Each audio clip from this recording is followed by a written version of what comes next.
Ibinantaan naman ng China ang Pilipinas na huwag makisawsaw sa nangyayaring tensyon ngayon sa Taiwan.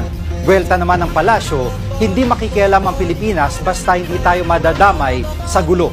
Nasa frontline balitang yan si Gio Robles. Mainit ang Taiwan sa mga oras na ito. Pinapalibutan sila ng mga eroplano at barkong pandigma ng China na tila pumuposisyon para lumusob. Ang Taiwan malapit lang sa Pilipinas, partikular sa Northern Luzon. Babala naman ng China sa Pilipinas, huwag daw tayong makisawsaw sa isyu ng Taiwan. Tila nagbabanta pa ang tono ng China sa pagsasabing ang sinumang nakikipaglaro sa apoy ay masusunog.